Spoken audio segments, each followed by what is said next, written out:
Hello, everybody out there. I'm Mark Reed, and you are tuned into another great Fundamentalist Fails. It is Friday, which is my favorite day. Your day may vary, it may be different. I get you. It is my Friday, and I love Fridays because I get to have a bit of a giggle at the, let's call them antics, of the creationists out there who have some very strange ideas. And today, our boy Donny, he does not fail to deliver. He does not fail to deliver. In his defense, it is mostly sort of one of his guests, but I feel like I mean, Donny's just it's hilarious. It really is. And I will be going through it. I had to cut this one a bit short. I chopped a lot out because I do have a medical appointment today. So it's okay. They're just taking my blood. You know, doctors, vampires, they're the same. They just take your blood, and that's about it. I forget what a blood doctor is. It's like a flavovist or something. It's hang on a second. Hang on. I'll find out for you. I can't remember what it is, all right? I cannot remember for the life of me what its name. Oh, it's a hematologist? No. But what is somebody that takes your blood?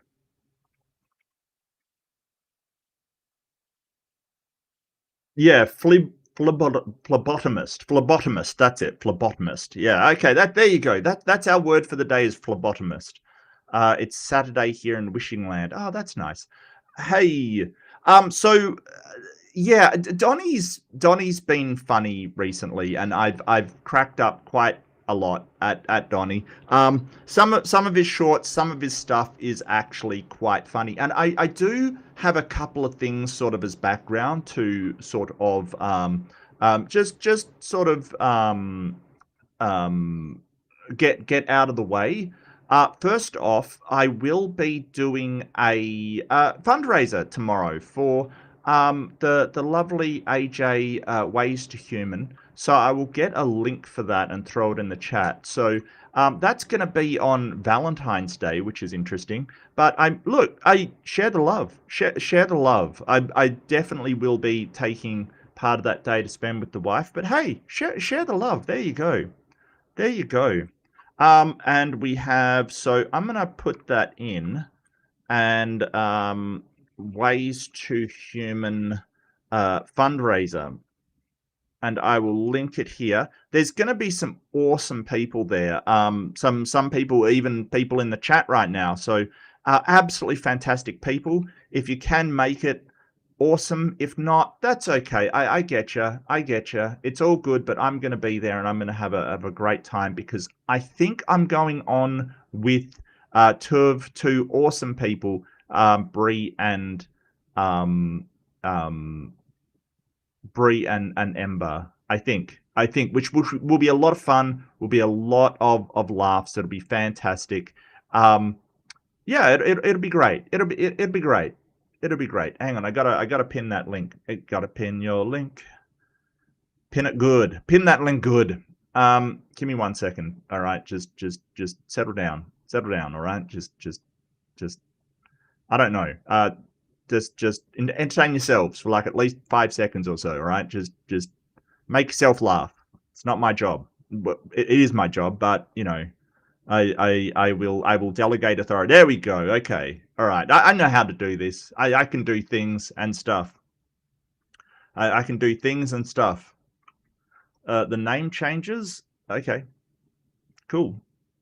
Yeah, and welcome. And so the other thing I got to do is give out some readerships before I forget. So there's going to be some red hot memberships coming your way or not your way. Maybe it'll hit somebody next to you right in the face. I don't know, but it'll be headed in your general direction. Okay, just look, I got to get this out of the way. Yeah, okay. Well, I mean, come on, I'm doing my best. Come on now. There we go. Okay, fantastic. Fantastic. Mark Reed gifted 5 memberships, and they go out to Citizen 9, JK, JJ, TJ. I cannot, look, I'm just going to say Jaden. TJKJT. Okay, that's code. That's a code if ever I've seen it. Somebody decode that. Joe Jiggity, Chuck McNorris. Chuck Norris jokes brings back fond memories of Baron's chat, and wow, I mean, wild. Sam, winners, chicken dinners. Missed, yeah, thanks, Al. I'm sorry. Okay, I was aiming for your face. Okay, I really was. I'm sorry. Forgive me. Actually, forgive YouTube. Forgive YouTube. It's the algorithm. The algorithm hates you. Don't worry, it hates me as well. It's fine. It's fine.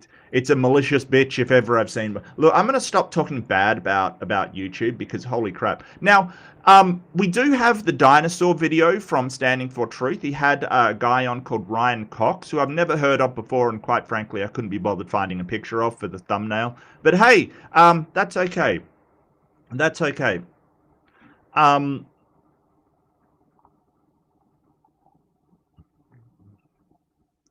Yeah, okay. NetTube user. Yeah, no, I get you, buddy. I sort of talked about this in my member stream, and I get you. I'm right on board with you, but we're gonna have some fun this stream, and all of that is not fun. Okay, that's not fun. That is horrific, not fun. I get you though. I hear you. I really do.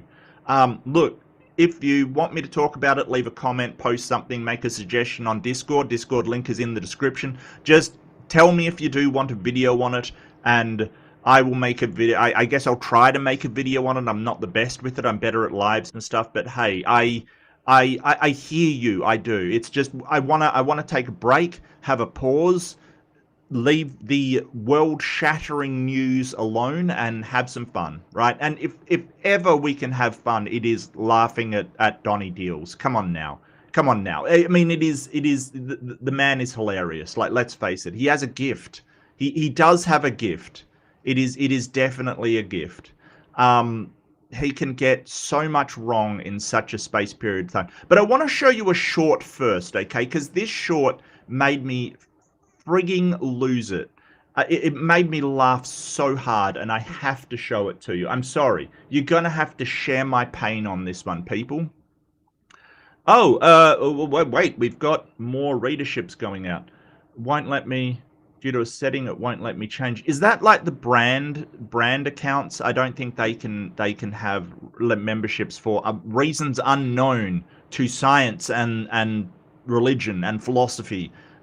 For some reason, brand accounts can't get them. I have no idea why, Perps. You deserve it. But yeah, I don't know why. And left-handed Jedi. Jedi, thank you so much. It has 5 readerships going out there. You deserve it. Try and hit Al. I know that his face wants one. And those go out to Anarchic Fox. 1 Drop Boys. Drop Boys. Okay, is that like a drop bear? I don't know. Yeah. Siska T. Greg Sanich. And Robin Hood. Winners chicken dinners, and you hit Robin as well. Good shot, Jedi. I mean, sorry, Al, but come on. Look. We got to pay Jedi for hitting Robin right in the face. That is definitely look. I mean, you hit Kentucky in some way. There you go. Stop moving around driving, Al, and then maybe someone will be able to hit you. Someone will be able to hit you. All right, just stop moving. All right, like you don't have to. You don't have to. Okay, and let's see. Yeah, the Brown account. Yeah. They suck. Okay, but first off, I want to show you, and I do apologize. This might be a bit of a shorter stream because I do have somewhere to be at, kind of thing. This is before you scroll, right? So this is made as a short, right? So Donny's gonna prove God in a short. Yes, in a 90-second YouTube short. He's going to, yep. So before you scroll, 90 seconds to prove God exists. Are you ready? Are you ready for the enigma? The incredible Donny deals. Okay, Donny. Thrill me. Thrill me, Donny. How are you going to prove God exists in 90 seconds? That seems like a bit of a stretch, but yeah. No worries, NetTube user. Yeah, no worries, mate. It's just look, I'm with you. I really am. I'm really with you. I'm reeling from it. I get you. I'm horrified. I'm saddened. I said mad the other day. No, I'm fucking furious, mate. But you know, we're just doing a fun stream to take people's minds off it because we can't do like death stuff all the time. Yeah. If you don't believe in God, you will. I don't, but I will apparently. I will? Really? If you don't believe in God, you will after watching this reel, and I am going to prove God exists in under 90 seconds using the first and second laws of thermodynamics. The first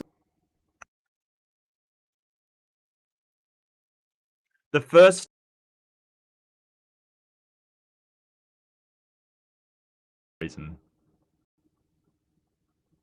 We're reconnecting. Okay, that was weird. I lost my connection for some reason. Sorry about that, folks. Sorry about that one. But yes, using the first and second laws of thermodynamics. Yes. Like that old, and I said the first thing I thought is, that's like a flat earther argument, right? Like misunderstanding the laws of thermodynamics and then saying, hey, it can't be a globe Earth because of the first and second laws of thermodynamics, right?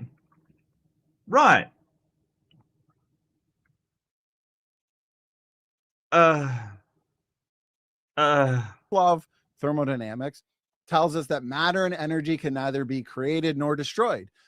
Right. So God couldn't have created anything because it can't be created or destroyed. You wouldn't be special pleading.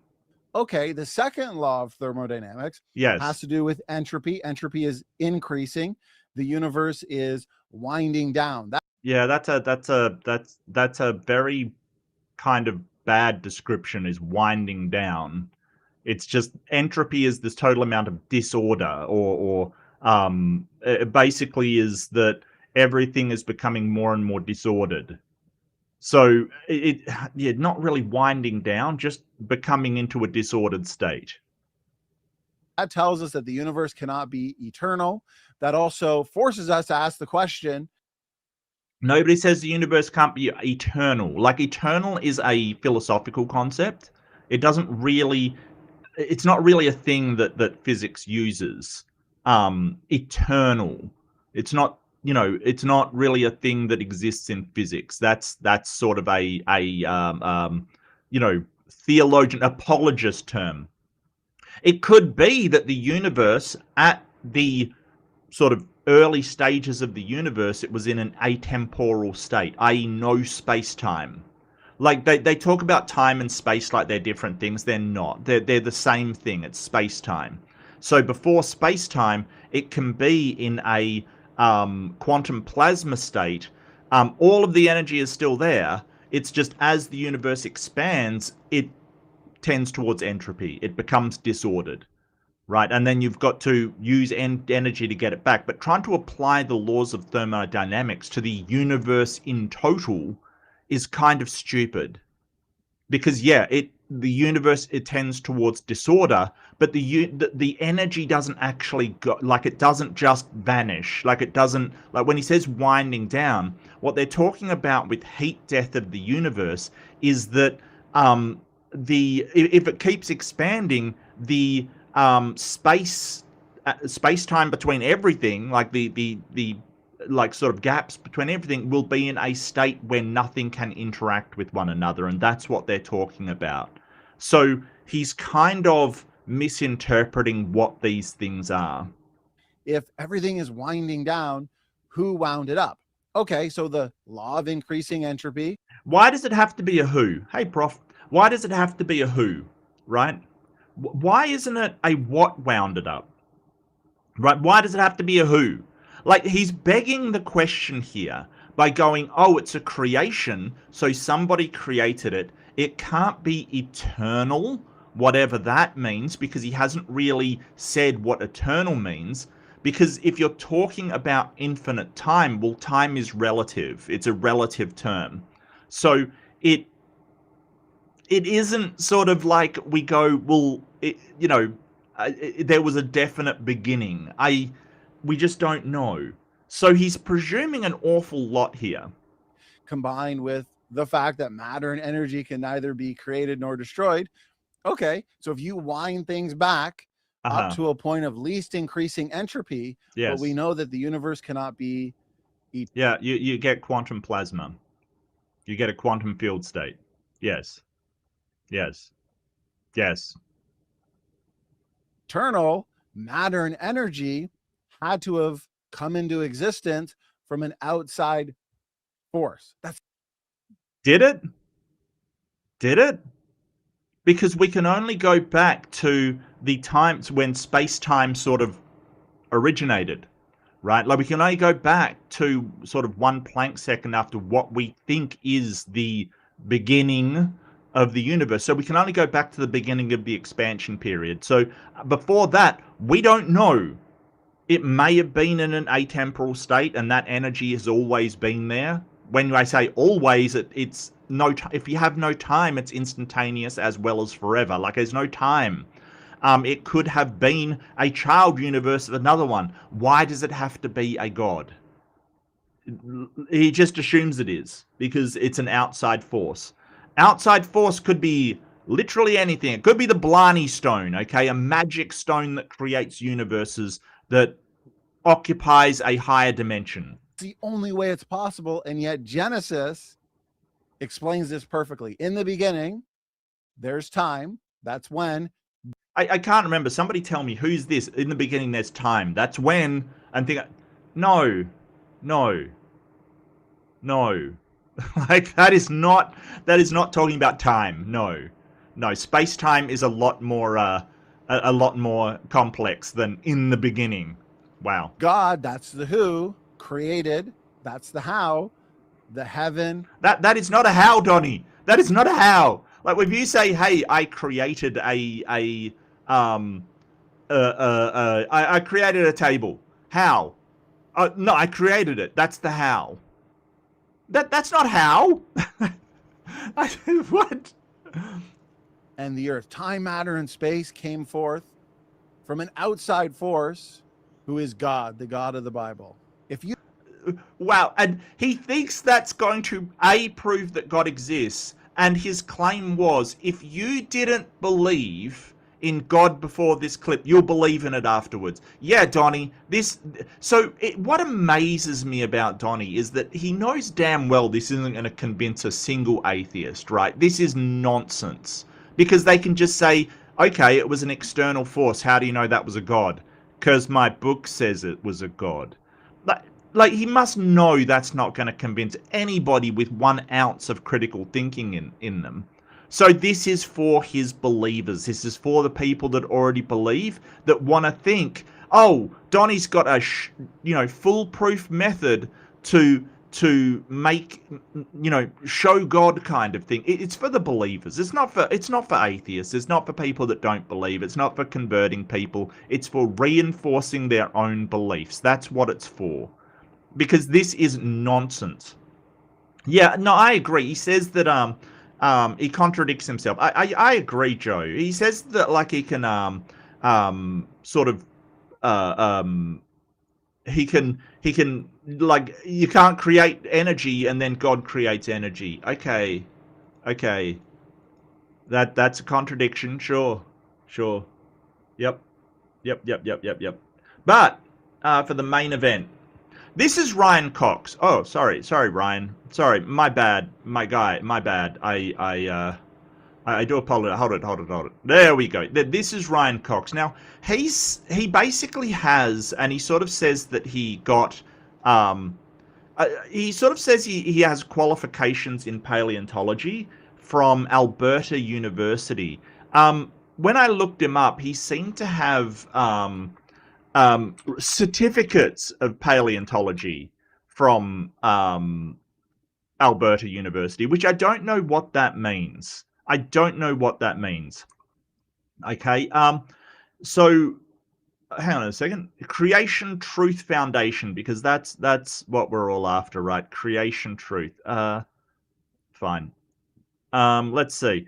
Yeah, so he's got the largest mobile museum of dinosaur fossils. So what this guy does is he like roams around with dinosaur fossils in a van or something. I don't know why. But he goes to schools and teaches them that dinosaurs lived with humans. That's what he does, which is just horrifying. And so where it says like biblical worldview studies, yes, I believe it, and has received certificates in dinosaur paleobiology, theropod paleontology, and marine reptile paleontology.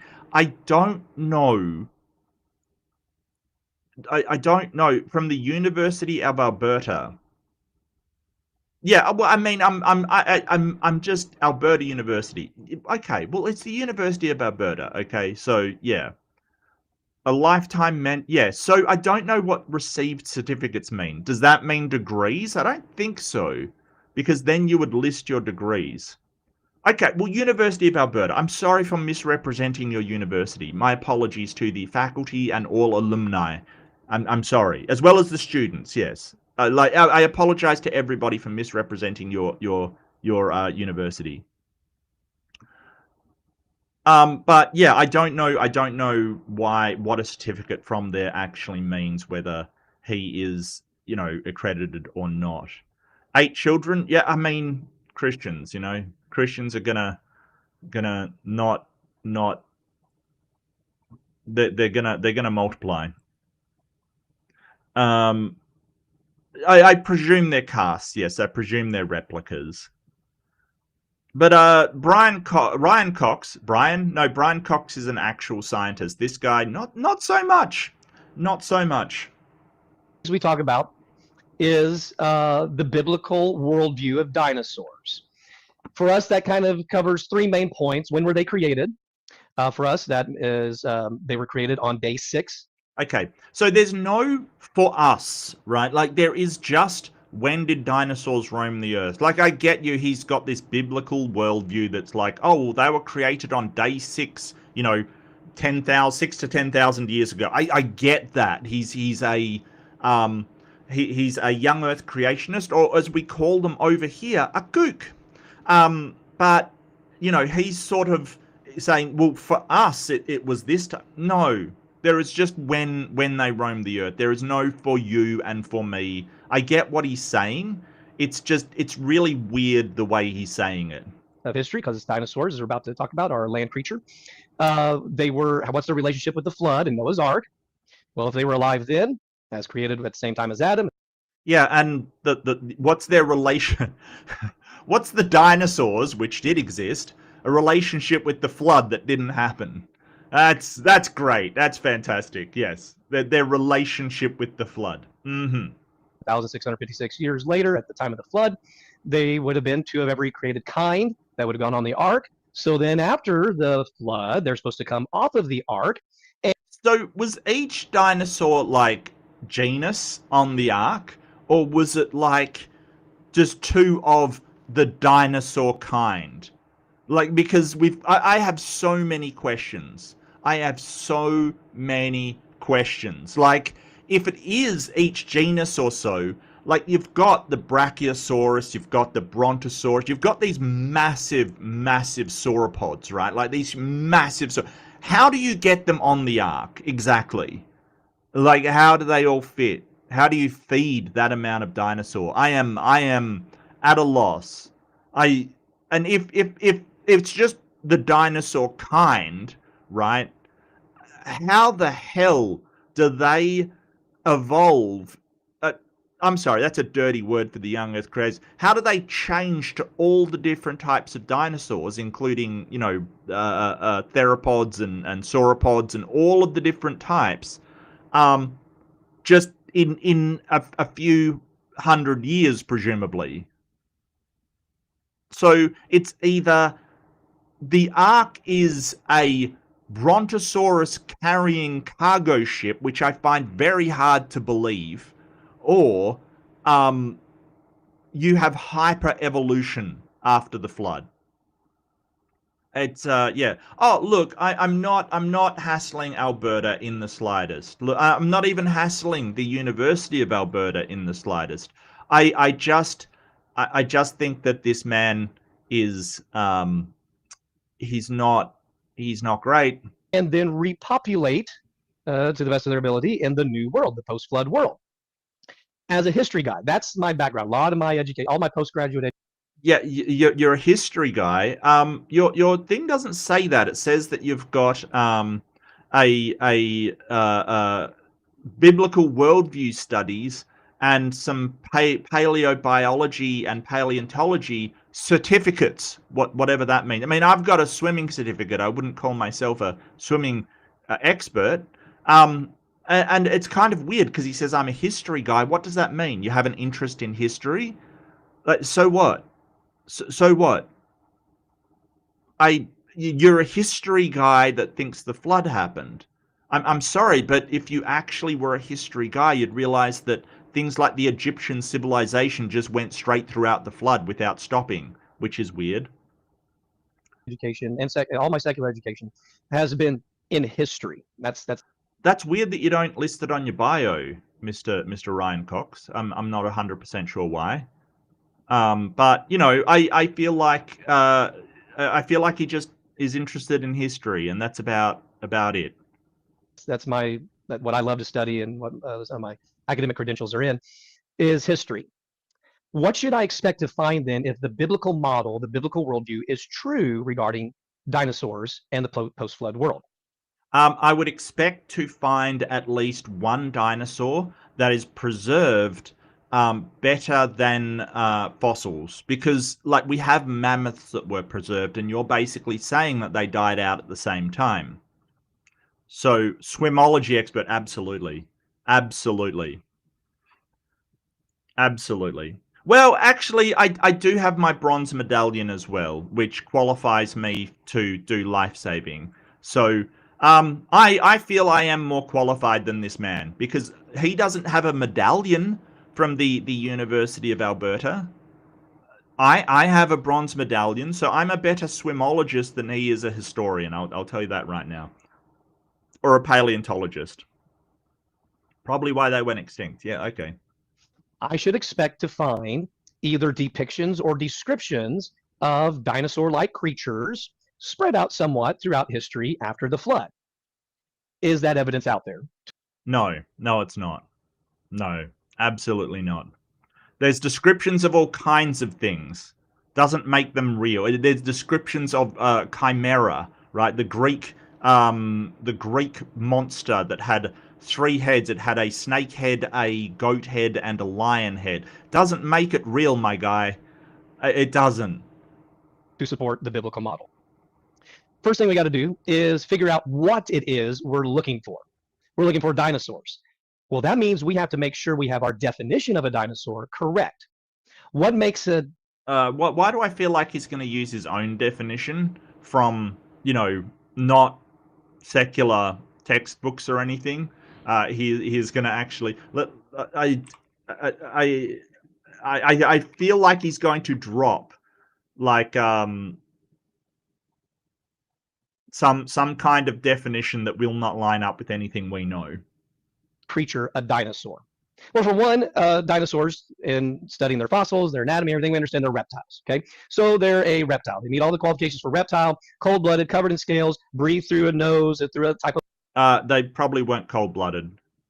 A cold-blooded, like if you consider the size of, say, a Brontosaurus, Diplodocus, any of the big sauropods, a cold-blooded animal probably, like, you probably need a 4-chambered heart to push that blood up that neck. Like it probably won't work being cold-blooded. So I find that highly unlikely. I think that most paleobiologists do think that a large amount of dinosaurs, especially the ones with elongated necks, were actually warm-blooded. So no, that is not a description. my hair is over. Look, okay, my hair's copping a battering in the comments, and I'm here for it. But look, the flood didn't happen. My hair didn't happen either. Okay, I was like Lex Luthor. I was born like this. Don't look that up. Lung system. Usually, it's a pump diaphragm type system. Anyway, but there are lots of kinds of reptiles out there. How do we know if the reptile depiction in antiquity is of a dinosaur or just some other reptile? There are a few things that are specific to dinosaurs that give them their definition, their category of dinosaurs. And the main thing is how they walk. When you look at your modern day reptiles, like a crocodile, his arms stick straight out and his hands are kind of flat, and it's called the push-up position. And because of the way his arms stick straight out, he has to twist.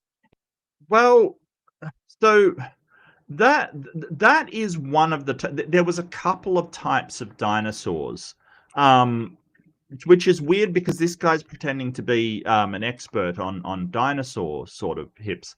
There was like hang on a sec, I'll look it up. There was like saurus hips or something, and there was like bird hips kind of. Give me 1 second. Yeah, so Saurischia or lizard hips, and Ornithischia or bird hips, right? With sauruses, the lizard hips ones, the pubis pointed forward, and it was very similar to modern lizards, basically. So sauropods fall in there, theropods fall in there. And then there was like Ornithischian, the bird-hipped ones, where the pubis points backwards. So there was key structural differences between them, and he's talking about the Ornithischian, which is the bird-hipped ones. So, this isn't true of all dinosaurs. It isn't. Oh. What is the I'm never up for Dapper's streams. What is the Dapper Dinosaur Challenge? What is that? Outline it for me. Hang on, I'll look it up. I love a good challenge. Dinosaur Challenge. And yeah, I mean, there's differences between dinosaur hips and modern reptile hips, but not all of them were what he's trying to say here, right? Like he's not. It's outpace extinction appears to be linked to a specific NFT-based community. Okay. A fast pino... Okay. It's a Dapper Dash? Am I getting it right? I don't know. The AI is failing me. In order to take his steps and to walk. That's not how a dinosaur walks, because it was a very special part in their anatomy. As you can see in the slide, but also if you can see as I'm holding this up to my camera, this is the pelvis of one of our fossils. It's called a Dromaeosaurus. It's a type of raptor. Okay, so just picture your typical raptor, like a Deinonychus or Velociraptor or Utah raptor, that kind of thing. Okay, this is his hip structure.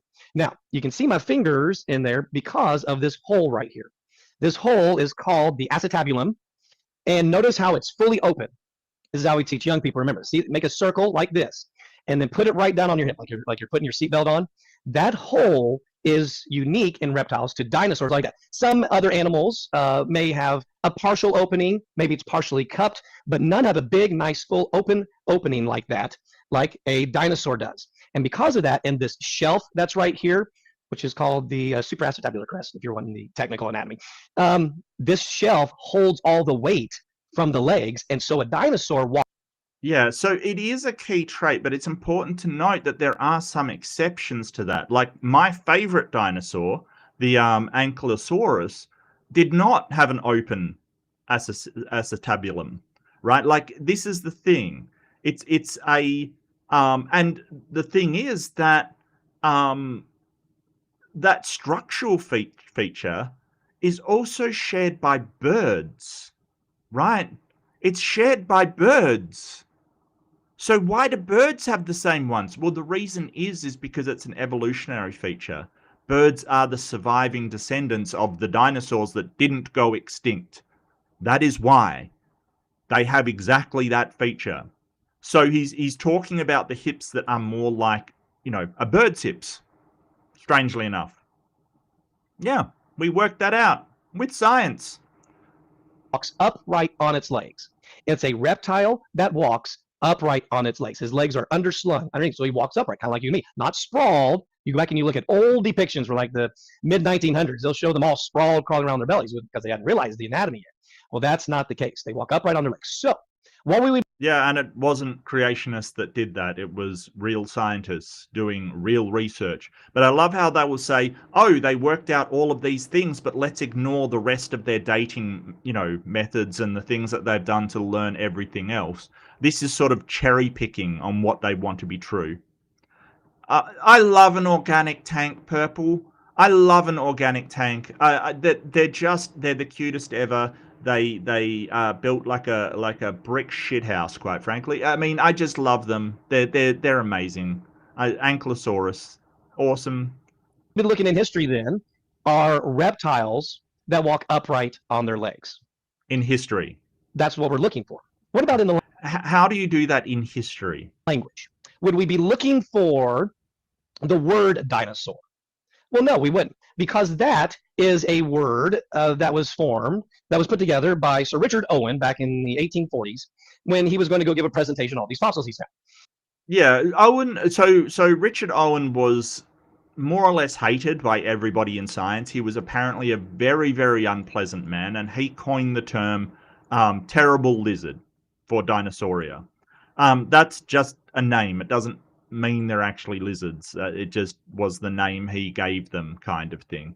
So Owen also, funnily enough, is the reason why we can go and visit museums, because he was the first one to come up with the idea of charging people like you and me to go and see the exhibits in museums. Now, we probably didn't do it for, because before that you had to be a very educated person to be allowed. You had to have credentials to go into a museum. We couldn't show this to the commoners. No. The commoners looking at dinosaurs, the Queen would roll over in her grave. Whatever. It really was this sort of class system of, if you're not in academia, you don't get to see the dinosaurs. He probably did it to make money for the museums that he was a curator and associated with. So it probably wasn't, to be nice to people, but as a side effect, we can all go and look at dinosaurs now. Still a horrible person. And he's like, wow, these are kind of big, scary reptiles, but that doesn't sound very academic to say big, scary reptile. So he put together these two Greek words, dinos and sauros, which means terrible lizard or fearfully great. Big, scary reptile is what it means. The word dinosaur literally means big, scary reptile. So we're not going to find that before 1841. So we'd have to look in each culture to see if they have words that reflect that same type of description, maybe. Is there a word that many are familiar with that could refer to a type of big, scary reptile? Even if it's not a dinosaur, maybe some type of big, scary reptile. Well, of course there is. There's a very well-known word, dragon. Yes. Some cultures did call dinosaur bones dragons. Yes, they found the dinosaur bones and went, oh, it's a big ass lizard. It's a dragon. It's like he's really proud of this point. Like, it is just such a key. He has absolutely nailed it, right? He's so confident. And it's like, yeah, we know that they found dinosaur bones, and especially the Chinese, right? They used to sell powdered dragon bone, and we've got a pretty good idea now that what they were doing is grinding up fossils, calling it dragon bones, and selling it to people. And we probably have lost a lot of fossils that way, which kind of sucks because they're kind of rare, right? Like, so this is not a gotcha. This is something you should be like crowing over. This is pretty well understood. Comes from the Latin and the Greek. And what's interesting is, scholars will admit many times. Oh, that really credible source, Wikipedia. Look, Wikipedia can be used as a source, like as a starting point to investigate stuff. It's not too bad. It's just, I wouldn't be quoting it for, just general terms, right? Like, what are you doing? I'm going to look up dragon.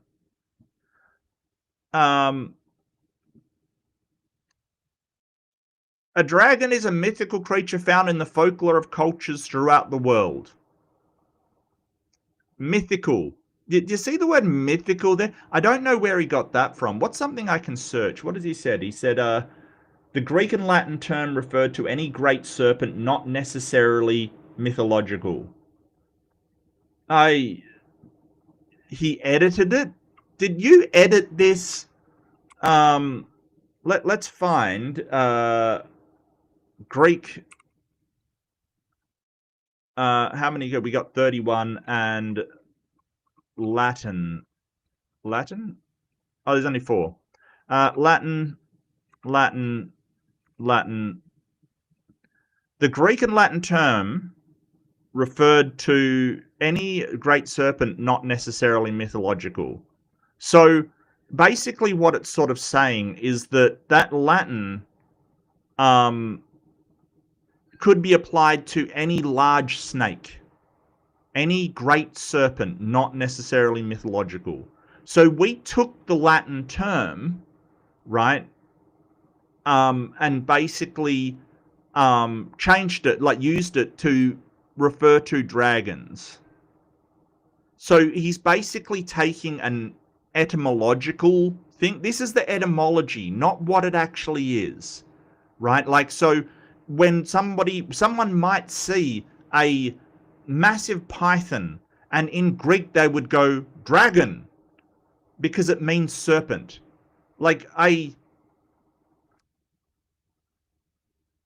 big serpent. That is all. Like this isn't the wind that you think it is, sir. This isn't the hard truth that you think it is. It means that the original word from Greek and Latin referred to any big-ass snake. Yes. That word is not referring to something mythological. It is referring to a real creature that people saw, and what we need to do is decide. Yes, but it didn't mean a dinosaur or even a big reptile. It meant a big serpent, a big snake. So they wouldn't see, like somebody in ancient Greece or ancient Rome wouldn't see a crocodile and go dragon, because it doesn't mean a big reptile, it means a big snake. So they might see like some sort of python and go dragon. Decipher what that creature was. There have been some interesting discoveries, even in the fossils, that kind of it's gotten some people thinking before, such as really? One you may have heard of called Dracorex. Okay, so we've got to stop. We have to stop naming stuff after mythological crap. I think I made the pause a bit too long, but like he goes on to say, I had to cut it out. I had to cut this down. It went way too long. It was kind of, yeah. Where is Donny? Yeah, no, I really cut it down, and Donny just like sort of he's basically at the end. He lets this guy do his presentation. Look, the presentation is the funny part, not the waffling between Donny and the dude. So yeah, I know as much as we all love Donny, he just lets him do his presentation here, kind of thing. But yeah, Job's zoo, as I like to say, and that is the behemoth, Mr. Behemoth. The specific traits. Everybody's always about the tail. There's so many other details given though about this creature that it's amazing. Okay, think about it. It eats grass like an ox. Okay, so yeah, so a dragon eats grass like an ox. Right. That right there, it's a type of herbivore, but its grazing pattern has to be like that of an ox. Okay, strength in its loins. Look at where. Yeah, it doesn't say anything about its grazing pattern. It just says it eats grass like an ox. It doesn't mention a grazing pattern anywhere there, sir. The muscle attachments are. It's at his hips, indicating it walks upright on its legs. I would think so. But it does not say it walks upright on its legs. It just says strength in its loins. This is such a leap to get from strength in its loins to, oh, it walked upright like a dinosaur. The way, because of that, you measure dinosaurs for their height, how tall one is, you measure it at the hips, because everything else is balanced by the rest of the body and the tail. Muscles in the belly, stiff tail like a cedar. We all know the big cedar tree part of it, the big giant tail. Bones like tubes of bronze. and limbs like bars of iron. Isn't that interesting? Lives in the reeds and marsh, walks through the turbulent rivers with no problem, and it's first amongst God's works, which he says, also I made along with you. So it's a day 6 creature, and it's the biggest, most impressive of all the land animals that ever walked planet Earth. What could that be? Just yesterday, I was at the Sam Noble Museum. A day 6 creature. A day 6 creature. I believe the plants were before that, so... Buh? Buh? In Norman, Oklahoma, at the University of Oklahoma. And they have this large apatosaurus. It's a long neck, long tail dinosaur. That category is known as sauropods. And the tail on that alone is about 5 feet thick and 30 feet long. Could you describe that as a giant cedar tree for analogy? Yeah, and Purple picked it up. It doesn't say that it was stiff like a cedar. It said it moved like a cedar, and I believe that is correct. What is he referencing here? Job 40, 15 to 24. So let's go to Job 40 and see if this Cox is telling the truth. Job 40. Let's see. And, you know, okay, so share this tab. Its tail sways like a cedar. Oh, naughty, naughty, Mr. Cox, naughty. We're changing what it says. We're changing what it says. Maybe he's doing the KJV thing, maybe? Is that what he's doing? But yes, it talks about it swaying. Its movement is like a cedar. And cedar trees are quite flexible, which means that they have a very distinctive sort of thingo. Yeah, and KJV, its tail sways like a cedar. So it doesn't say, like, he wants to make it out like, oh, it's got a stiff tail like a cedar. No. No, a cedar is kind of a very flexible tree. Right.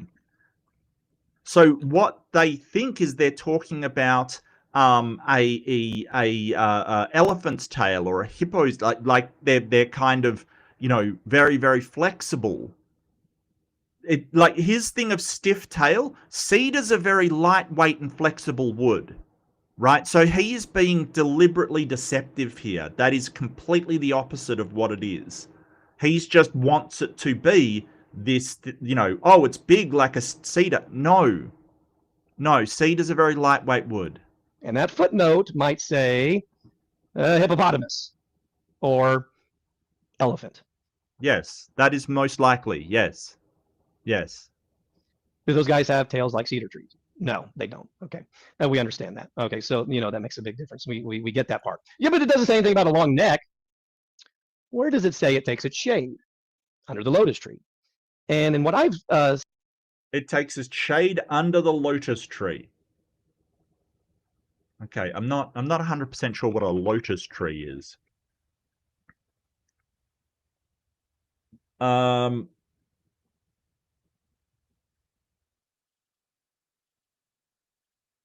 Under the lotus tree. What is a lotus tree?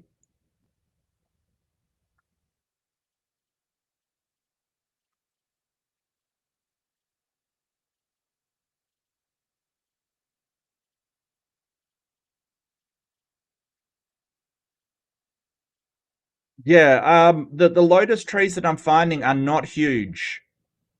They're not huge.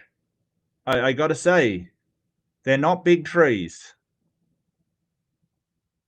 Disparatus lotus? Yeah, they're not massive trees.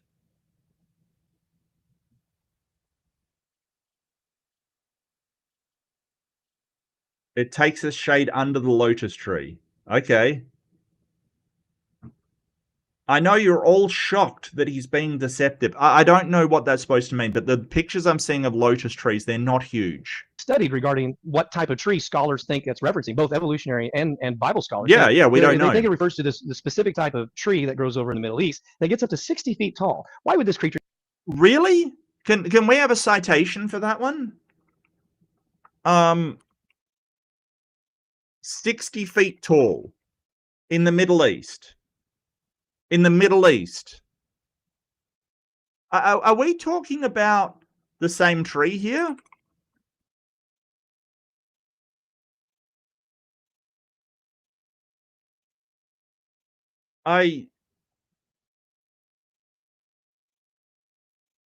Like a date palm is what you're talking about? I don't know what tree that he's talking about.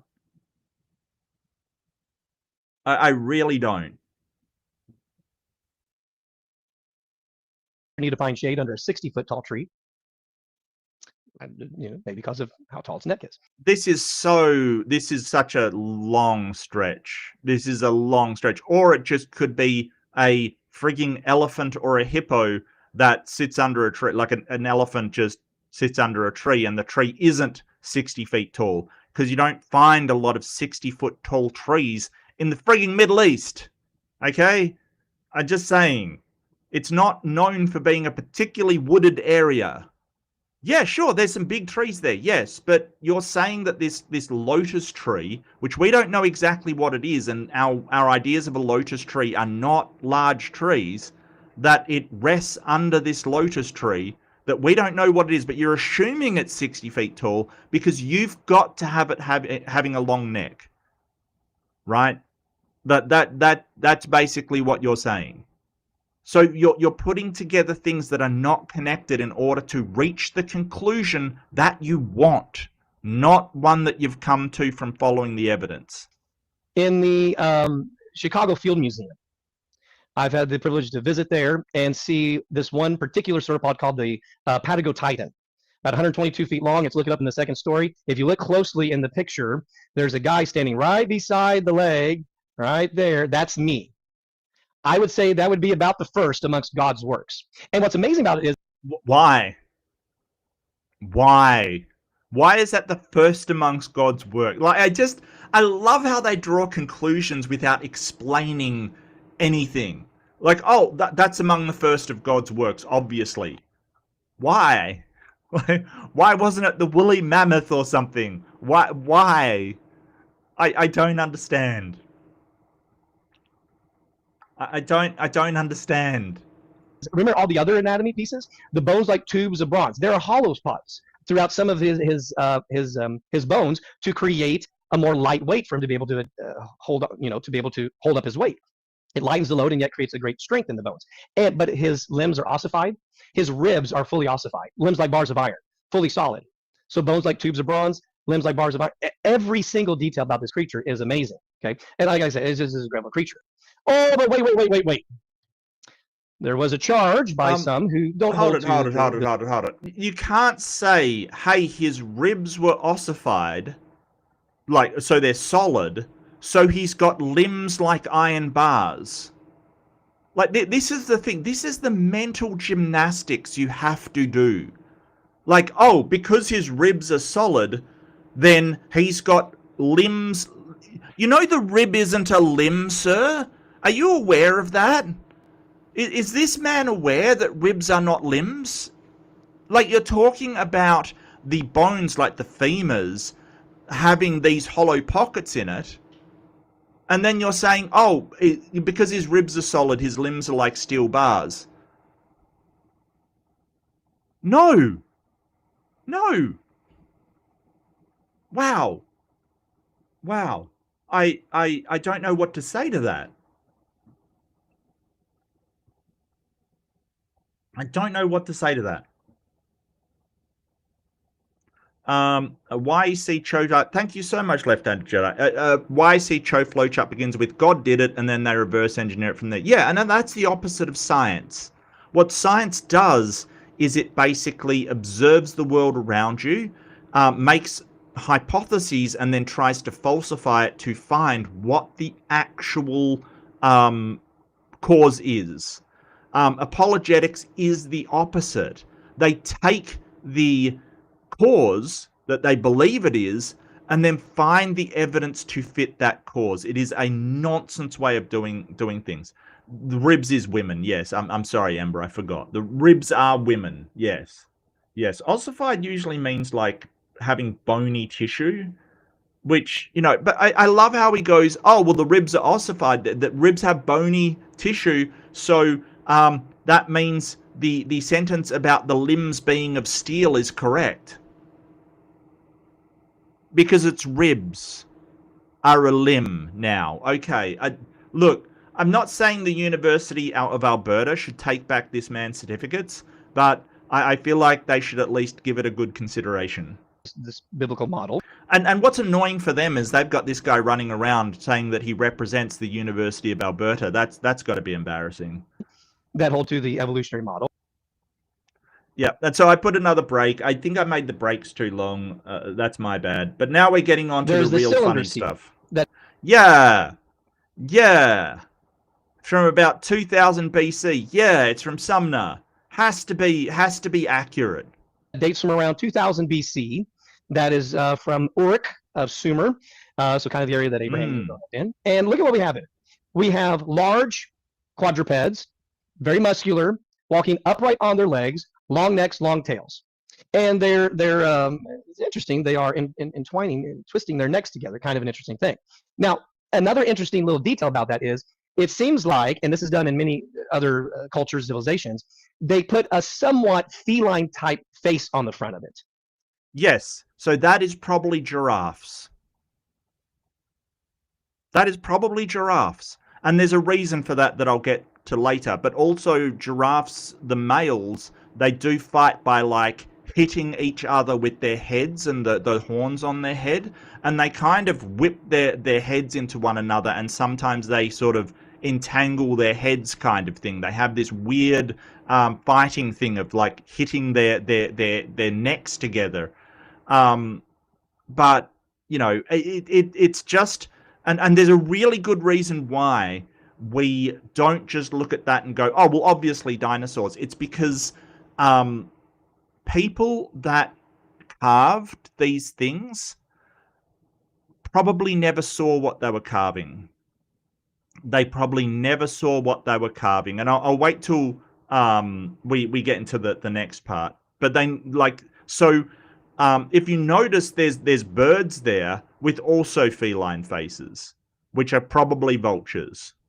They never actually saw what it was that they were carving. What they did is they heard stories from other people, and then the artist would carve what they heard of from other people. You'll see that in civilizations where they will they'll take a real creature, but then they may change out the head. You can see that in a lot of Egyptian hieroglyphics, or they may take or put this type of maybe they put the wings on this creature that we know doesn't have wings, but in their religious depictions or whatever when they're so when they put wings on them, that is just artistic license. But when they do this highly stylized version, that must be accurate. Oh, I see. Yeah, so special pleading. Yeah. Purple's got a really good point. Purple rhymes orange. It's possible they found the fossils does not mean they ever saw a live one. Correct. The feline face is likely because finding skulls is extremely rare. Which could be a possibility, sure. You know, or it could just be, and I'll show you this later, like I do have a good point with this one. Making them, they may put these extra features on it. So these are sometimes referred to as serpopods, and because of the change that, but regardless, it's interesting. We have long neck, long tail, walking upright on their legs, and the muscle structure. And everything. This is kind of fascinating, kind of interesting.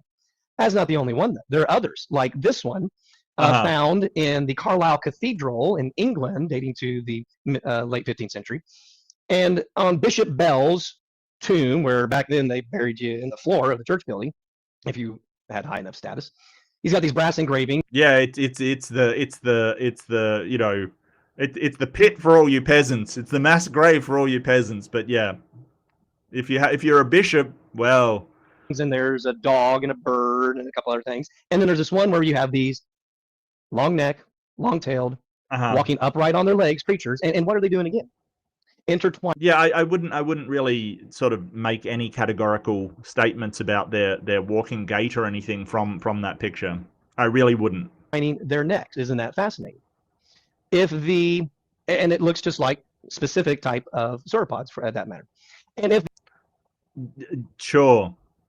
Okay, so the funny thing about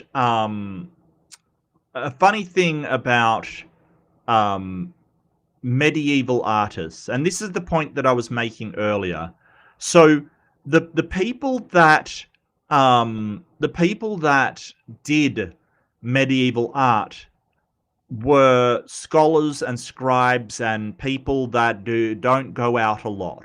So they weren't the ones to see these creatures. What they were people that did illumination, people that did pictures. They heard about them from travelers, from merchants, from people that actually traveled. It, like, the medieval period was not like today, where you go off and, you know, you may go to another country and see a crocodile and go, "Ooh, it's a crocodile." That is not what was happening. What was happening is you would have people come back from, you know, a merchant would go and travel and sell stuff and make trades for spices and all kinds of things. They would come back and they would tell them stories about these things that they saw, and then the medieval artists would try to depict what it was that was being described. And I'll give you a few examples here, because this is hilarious. How do you think a crocodile would be depicted by a medieval artist? Right? How do you think a crocodile would be depicted? Do you want to see a picture of a medieval crocodile? There you go. That is a picture. Oh, wow. Can I show that on YouTube? It'll be fine. That is a picture of a medieval crocodile. And thanks to Daniel Holland, who sort of put all of these together. I found his blog. So a big shout out to Daniel Holland. That is a crocodile, a medieval crocodile. And you can see crocodilus, a croco, like in Latin, it was a crocodile, right? So this is literally them saying that is a crocodile, right? That is a picture of a crocodile from a medieval artist. Do you want another one? Do you think that's a dinosaur or a crocodile? Do you want another one to see how much they can think of? Yep, that's a crocodile from a medieval artist. Bit later on. Yeah, that's a crocodile, yes. Yes. That's a crocodile. Yeah. Or perhaps this crocodile. Yeah, that's a medieval depiction of a crocodile. Don't know why. Let's get some other animals that they drew. What do you think? What do you think that a medieval depiction of a hippo looks like? Hippopotamus, right? We all know what a hippo looks like. We've all seen pictures, and that's the other thing you've got to remember about medieval times. They didn't have cameras. They couldn't work off pictures, right? It wasn't the artists going out and, you know, until naturalists were a thing, you know, during the Enlightenment, there wasn't people going out and drawing them. It was people drawing them of non-artists coming back and telling them about it. So what does a hippo look like to a medieval artist? You ready for this? That is a hippopotamus. And we know it's a hippopotamus because he has the Latin name. He said this is a hippopotamus from Egypt in the actual description of it from the artist. That's apparently a hippo. That is what he drew when they heard stories about it. This is a leopard.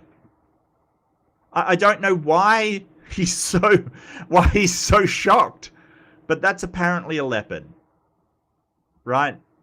Which, hey, at least he got the spots right. Maybe the artist had seen a lion before and went, yeah, that's what a leopard obviously looks like. Absolutely. Absolutely. This is a whale, right? This is a medieval depiction of a whale. We know it is a whale, right? So this was literally like the author described and named a whale. It was a whale. So we know what they were trying to draw. And probably the weirdest one ever, this is an oyster. This is not a Pokemon. This is an oyster. Right? He names it as an oyster. So all of this, we absolutely know what they were trying to draw and just how hilariously mistaken they were. So when we go back and look, right, what were they trying to draw here? Maybe a crocodile, maybe a lizard. And yeah, somebody pointed out, I do know that they sort of said, I think there is some extrapolation. Yeah, John McDropout. The upper one looks less like a sauropod. Yeah, absolutely. He sort of extrapolated a lot. And, you know, I get it. It's basically they did not know what the hell it was that they were drawing. Or they found the bones and decided to draw what they thought it looked like. That's possible too.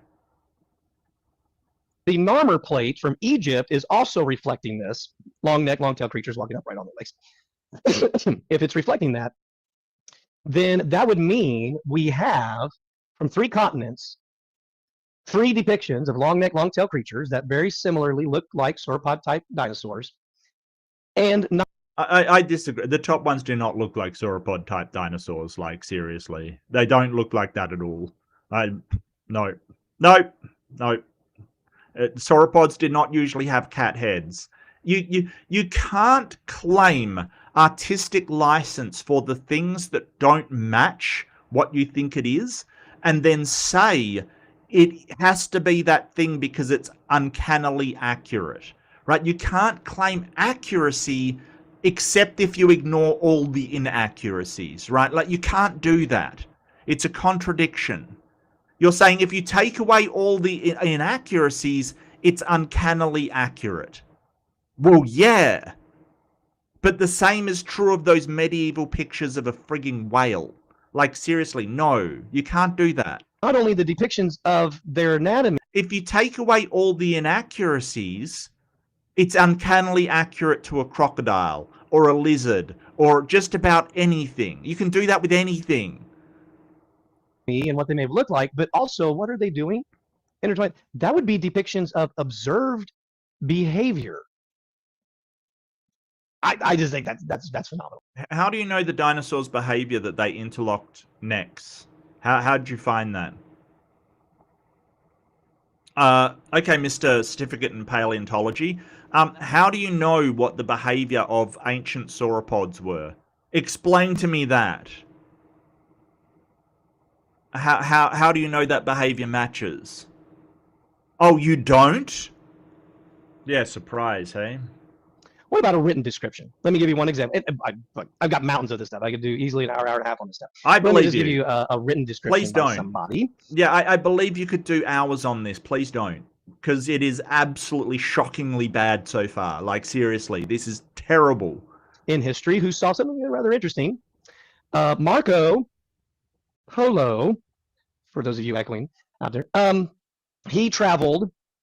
He went on his big trip in the late 1200s, and 24-year journey, 15,000 miles. And when he got back, he published, what he got to see in his great journey that took him to China.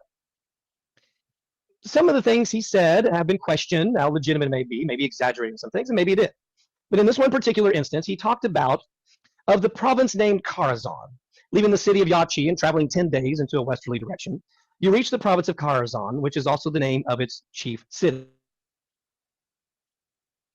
Here are seen huge serpents, big reptiles, 10 paces in length, 10 spans in the girth of the body, and at the forepart near the head, they have 2 short legs, having 3 claws like those of a tiger with eyes larger than a 4-penny loaf. And very glaring, the jaws are wide enough to swallow a man, the teeth are large and sharp, and their whole appearance is so formidable that neither man nor any kind of animal can approach them without terror. So this. Yeah, it's probably a crocodile, my guy. Probably a crocodile. So, interesting about Polo. Yeah, I see you in the chat. Polo, I gotcha. I can't help myself, all right? So, interestingly enough, if you actually go into the travels of Marco Polo, he made shit up. Okay, like, it's seriously, he made a lot of stuff up. So if you take that there is this size lizard, which quite frankly, 25 foot, it's not unknown for crocodiles to grow that large. Largest Nile crocodile, just look it up, but it's not out of the realm of possibility, right? Yeah, so the largest accurately measured one is about 21.2 feet, right?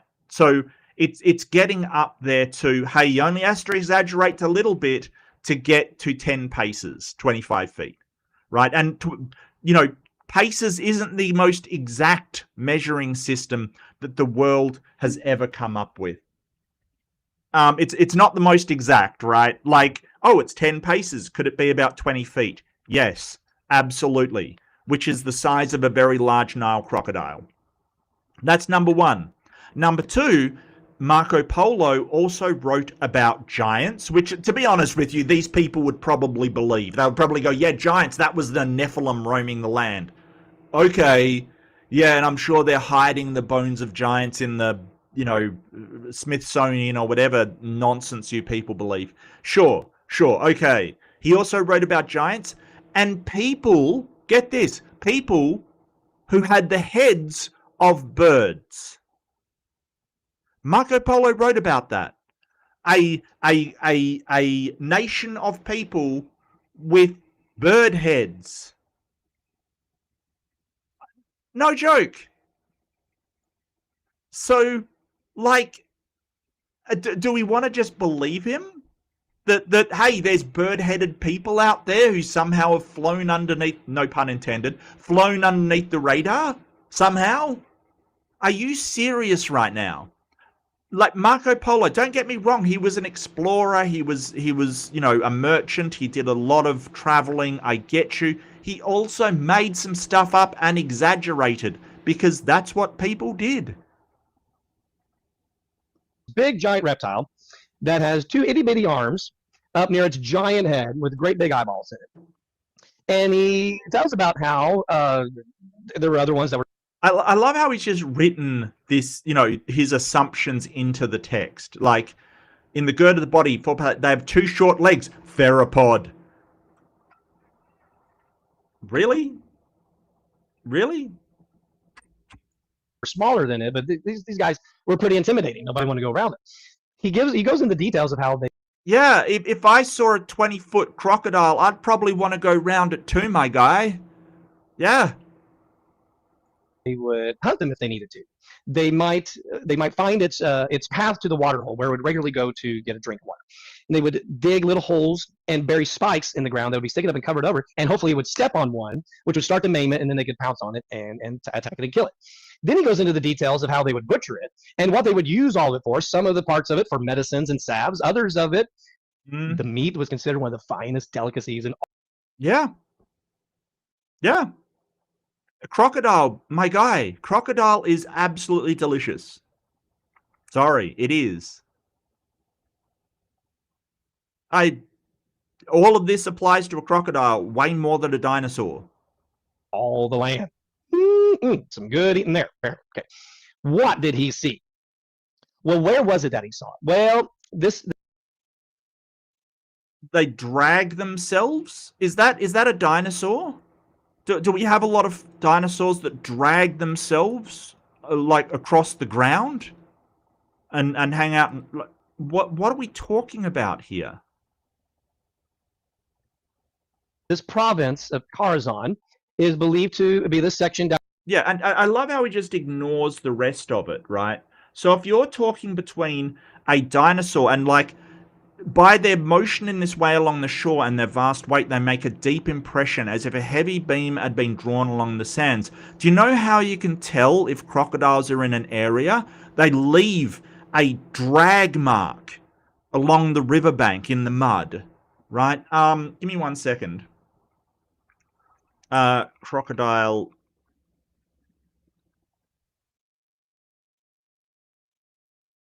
I'll just get an image, but you can sort of see that they drag themselves. Okay. Open image in new tab. So this is kind of what I'm talking about. That is the mark that a crocodile leaves in, well, that's sand, but like in the mud, right? It is very, very distinctive, and you can tell that crocodiles have been in the area from this really distinctive drag marks. Right, and that's how crocodile drags look. That's how they look, because they're like basically, you know, basically slippery sliding along the mud most of the time.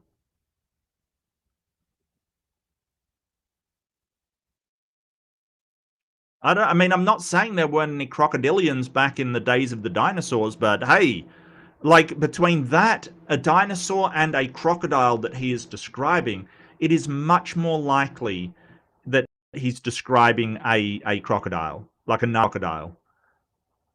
Either that, or he's, you know, encountered some other crocodile. Yeah.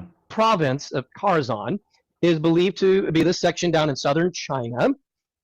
And that's kind of important because usually the response is, well, he was seeing Chinese alligators. That's what he saw. Chinese alligators don't really match the description for many reasons. One, they're not walking upright on their legs. They don't have little itty bitty arms at the forepart. And not to mention, they live in a completely different area. And remember how many claws he said it had at the front? And they don't have giant eyeballs with their skulls. He said they had 3 fingers. Alligators. Yeah, and this is the thing. Travelers were prone to exaggeration. And when you see like something like a massive Chinese alligator coming at you at night,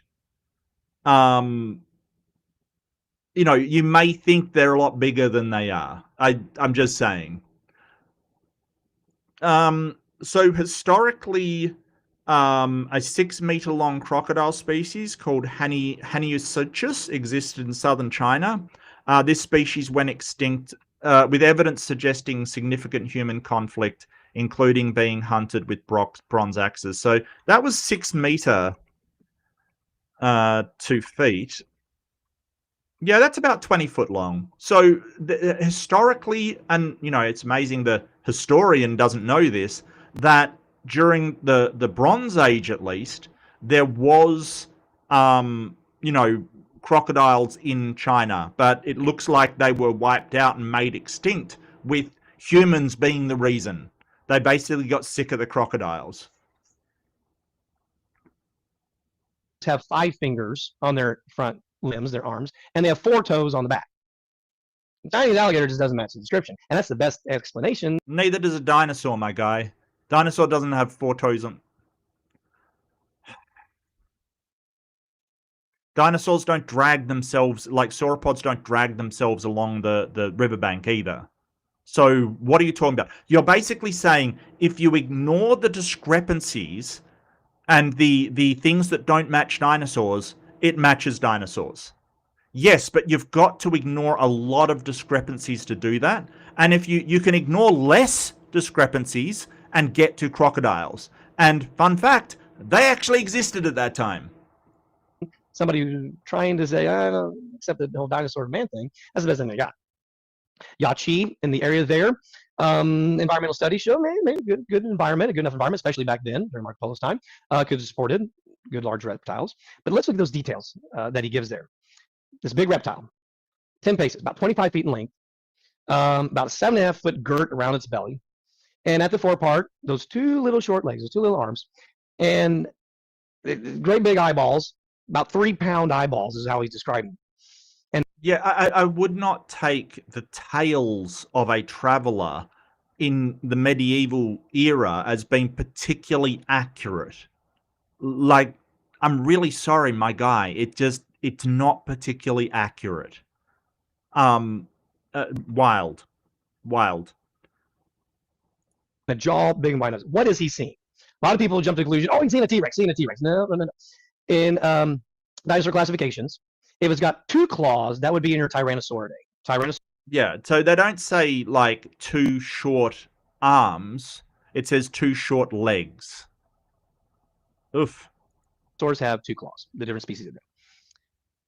A different one, though, has 3 claws on its front limbs, on its front hands there.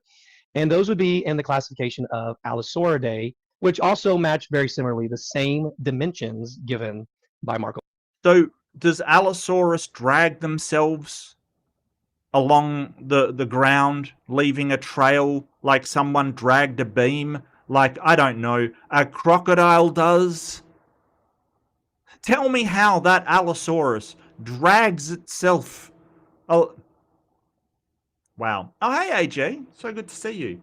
Tell me how the Allosaurus drags itself as Marco Polo describes. Please. I'm aghast as to how that happens. Polo.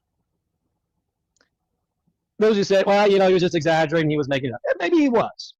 But what are the odds that he would, by accident, in making up his depiction here, describe in perfect detail and perfect detail. Perfect detail. Really. Perfect detail. Yeah, you're sitting there saying, well, if you ignore all of these discrepancies, it's perfect detail. Allosaurus type dinosaur. What are the odds, right? I just find that fascinating. I just think that's amazing. There are many books that talk about. See, this is the definition of confirmation bias, right? This is confirmation bias.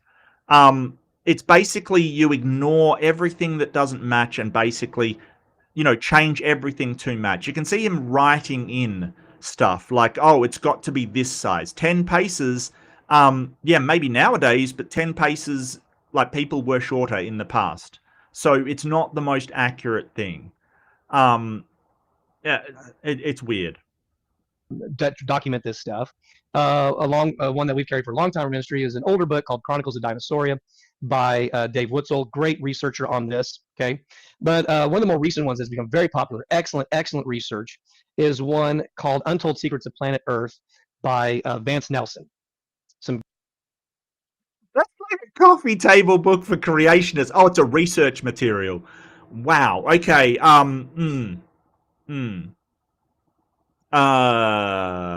What? What? Great material in that. And I'm just going to show you a few examples from Vance's book. What Vance did was he went around and he traveled a lot of the world, and he's done this for his other books as well. And he got this large collection of paintings, pictures, figurines, tapestries, all kinds of stuff that look like they might be depicting these. Yeah, if you squint hard enough, sure.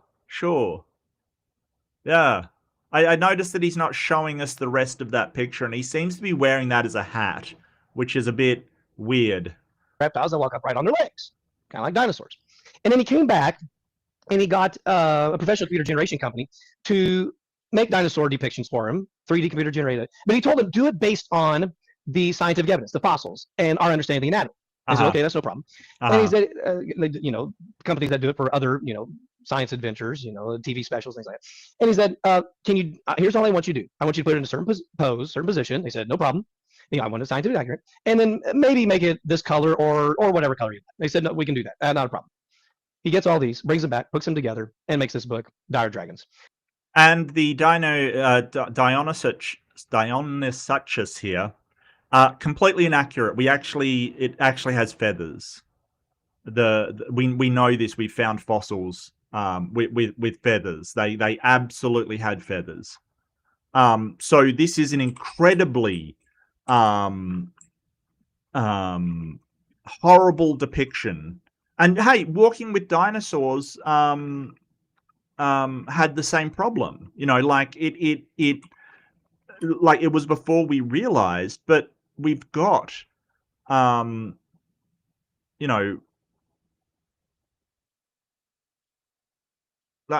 don't know. It's very strange. Like, a lot of these have feathers. And some of the interesting depictions found throughout, like the legend of St. George killing. Probably a crocodile, my guy. Probably a crocodile again. The dragon, this tapestry from the Chateau Royal in France. And as I said, some guys have looked at this and said, no, we think that's not a dinosaur. Others have looked at it and said, maybe it is. Like I said, this is a nobody's looked at that and said, hey, maybe that's a dinosaur. You are the only people, the young Earth creationists are the only people that look at it and go, hey, that could be a dinosaur. Like, they're the only people that do. And maybe, Loch Ness people, maybe. But you guys are the only two. young Earth creationists and Nessie enjoyers. Okay, like that's the only people are not looking this and going, oh, that could be a no. Continuous study, No. refining, questioning, challenging. It's got to stand up to peer review and this kind of thing. But some of it, this is a Chinese dragon. Is it? Is it?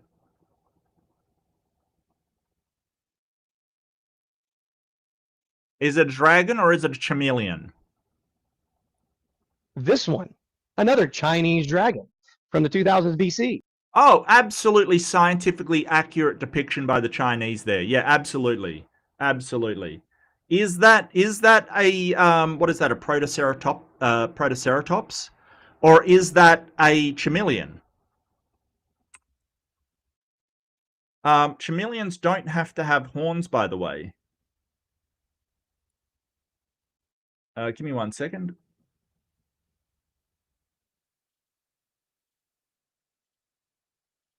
Or is it a chameleon? Right. This is the thing. We don't know because, hey, it's not a very good depiction. So we don't know what it is.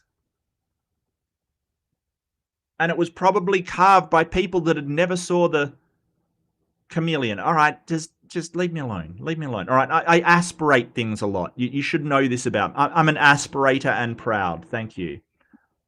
A frilled creature, walking upright on its legs, like just like other ceratopian dinosaurs.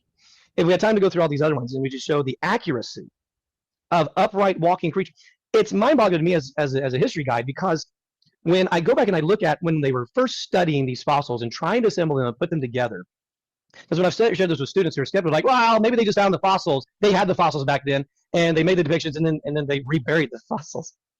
No. They didn't rebury the what are you talking about? They didn't rebury the fossils. No. The ancient people found fossils. In the case of Chinese, they made them into dragon bone powders for Chinese medicine, which sucks because they were doing away with fossils. Wow. This is bulletproof, right? That has to be a dinosaur. Unbelievable. Do you know how well we did when we first found these? Yeah, probably about as good as the medieval depictions. Yes, not great. In the early 1800s and started putting them together. When Benjamin Waterhouse Hawkins puts these together for the display that'll be at the Crystal Palace in London, this was his attempt at a Megalosaurus. That was one of the first that was one of his first attempts at making a dinosaur for reconstructed based on the fossils. These are not dinosaurs. This is not. They had the iguanodon pouncing around like a kangaroo, which is actually. Yeah. So and the thing is that the medieval depictions of other animals were just as silly, right? We saw them, how bad they were. Right, so we can't tell whether the depictions that you're talking about that you say are sauropods are depictions of dinosaurs or depictions of some other animal.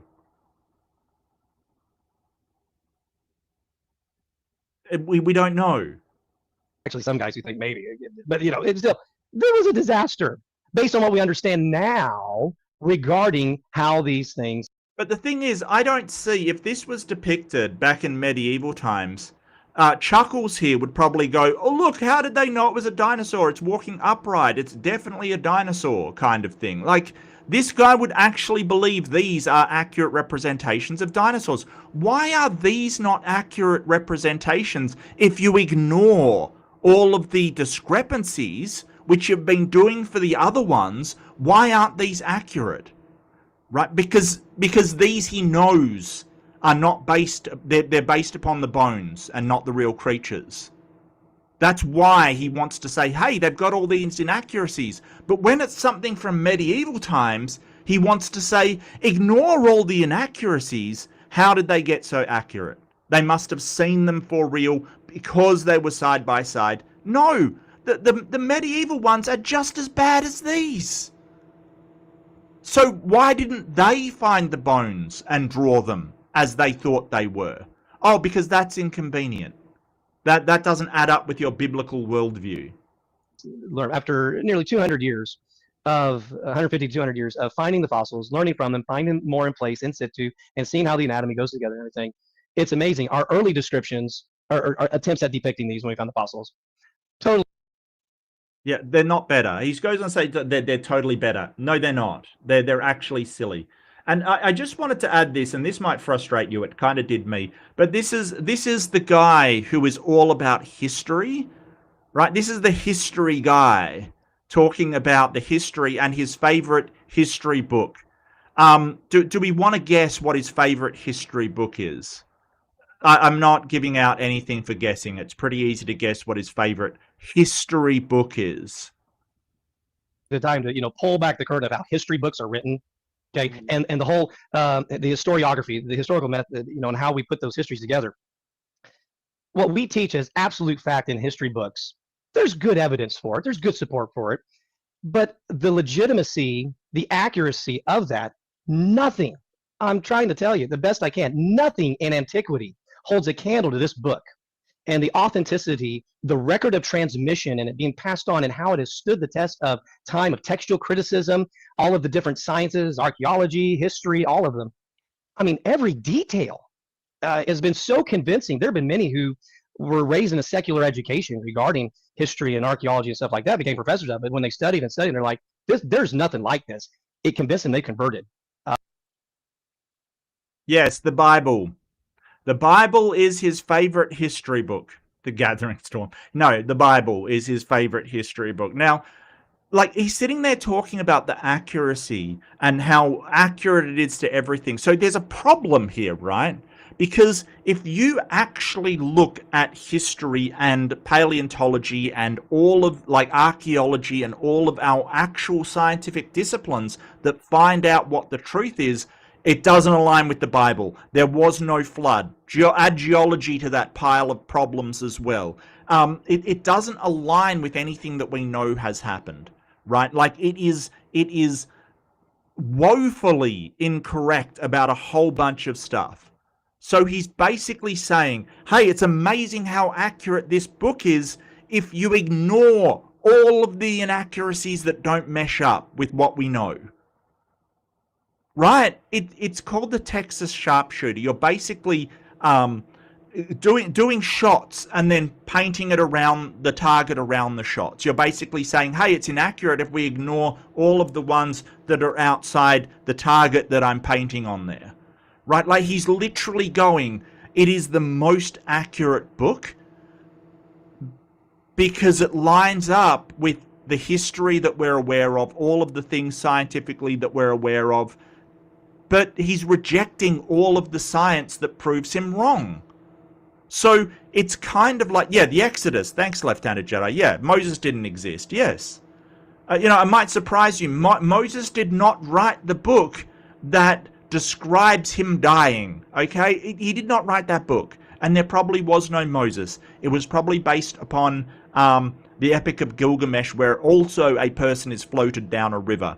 But he's sort of saying, hey, this is so historically accurate, it's uncanny if you ignore all of the history that, not just secular people know about, but mainstream Christianity knows about as well. If you ignore all of that, it's uncannily accurate. And I don't even know where to go with that, because you're basically saying, hey, this book will be true no matter what we discover is wrong in it. And that's a problem. And that's a problem with this kind of fundamentalist, young earth creationist Christian. They will take their book over the reality around them. And that's a problem, because you're basically discarding geology, radiography, you're discarding paleontology, you're discarding archaeology and saying, no, this book knows better because it has to be correct. And that is not how we find out what the truth is. And I love how he's sort of saying, hey, people have read this book and they've converted because it's amazing. A lot more people have read the book and deconverted because it's frigging absurd. It's absurd. You read about this stuff and you go, no. People walking around a wall blowing a trumpet and the wall falls down. Like, seriously, guys, what are we doing here? Like, you will believe your book is true even when it has talking donkeys, talking snakes, magic fruit, people that their strength resides in their hair, people beating an entire army with the jawbone of an ass, magic, sticks to snakes, just nonsense, frigging nonsense. And they still will believe it, saying, oh, it's uncanny how much it absolutely reflects the history and paleontology that we know. Yeah, only if you ignore the actual fields of study and say that you're starting with that book, and it's just all backwards and crazy. I don't understand it. It's wild, right? Because I could get a completely made up, falsified story of Caesar never dying, becoming a god, living forever, and winning every single battle, and never having a problem with any of his supporters, and saying, hey, it's uncanny how it matches history. And when someone says, yeah, but Caesar lost in the end, he was overthrown. No, that's not history. That's secular propaganda. No, I mean, if it reflects real history that Caesar never died. Absolutely. What are we doing here? To become believers, become members of the faith. Yeah, and tons more have left the faith, and they're leaving in droves because it is nonsense, and it hampers your ability to evaluate the world in a rational, critical way. This book is just, I say, guess what my favorite history book is? That's what I like to say. It's a history book. It is not a history book. No historian worth their salt will call that a history book. No. The Exodus, the Canaanites were not, the Israelites were not slaves in Egypt for over 400 years. No, that did not happen. They were probably a vassal state. Granted. Yes, a vassal state, sure. They had to bribe the Egyptians not to steamroll them. Sure. But they weren't slaves there. They weren't. No place. It claims to be the history book of the universe, and the scientific data continues to affirm exactly what it says and teaches.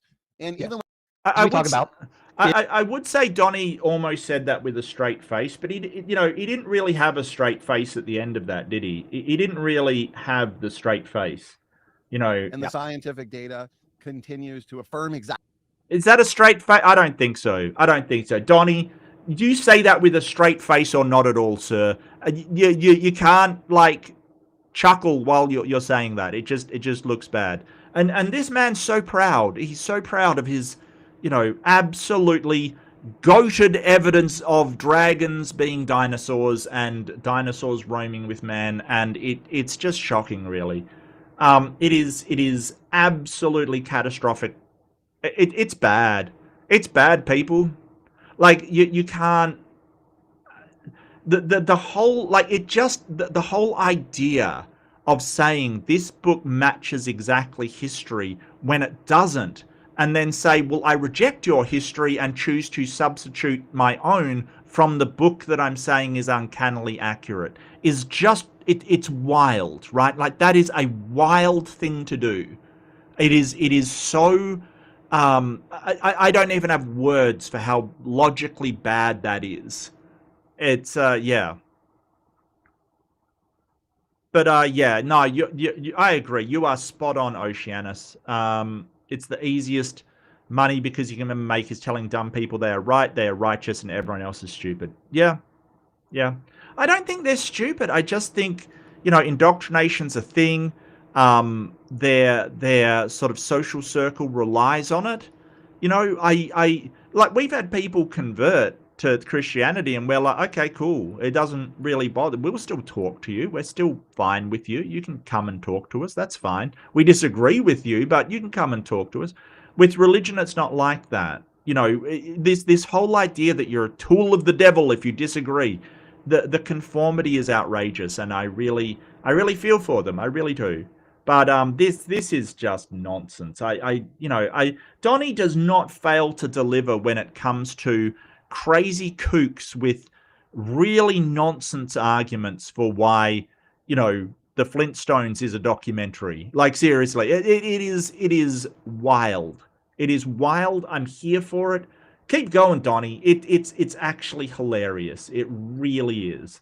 Like, wow. But the idea that this guy is roaming around America teaching this to children is just, like, literally, he's got a mobile dinosaur van that he roams around with. Like, I'm not even joking. He roams around like the dinosaurs of the medieval period, teaching this nonsense to children.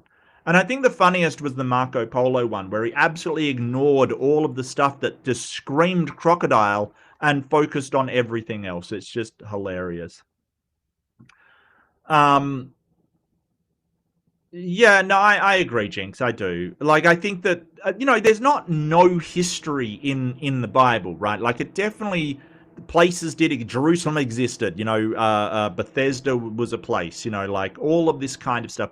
Hey, even some people existed. We know that the overseer of that area was Pontius Pilate. Like, there were people in the area that definitely existed. Like, gotcha. But that does not mean that everything in it happened and that everything in it is recorded accurately. That's the thing. Like, with Greek stories, they'll say, oh, well, that's just mythology. But for their own, they'll say, no, it's completely accurate if you ignore all the discrepancies.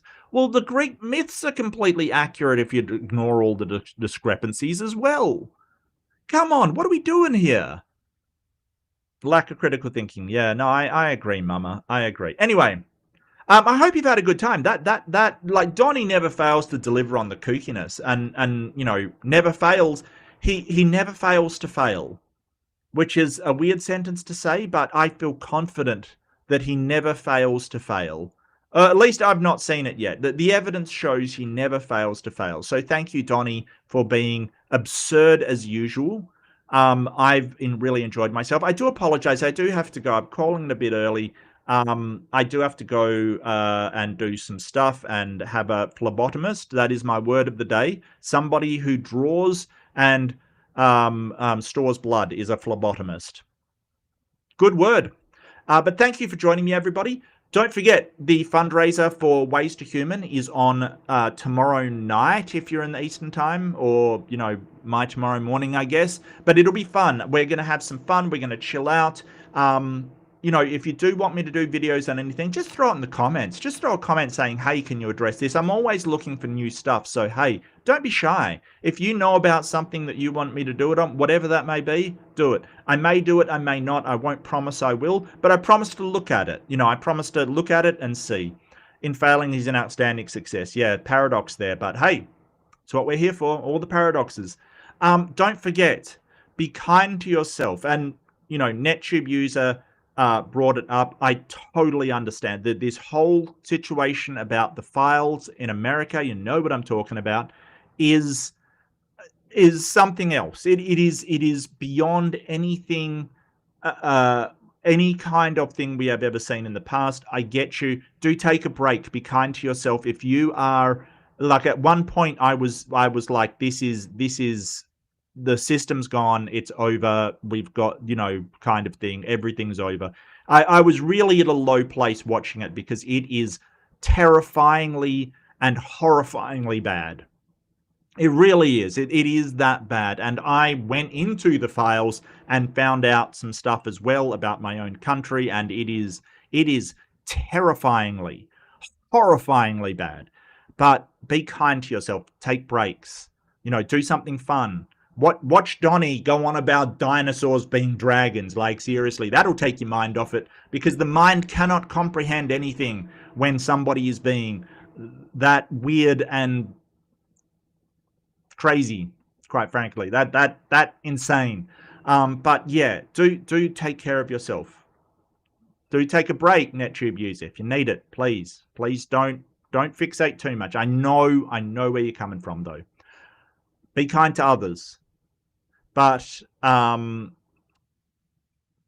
no worries at all. Was it probing time? Hey, whoever, that's fine. All good. I totally get where you're coming from, though.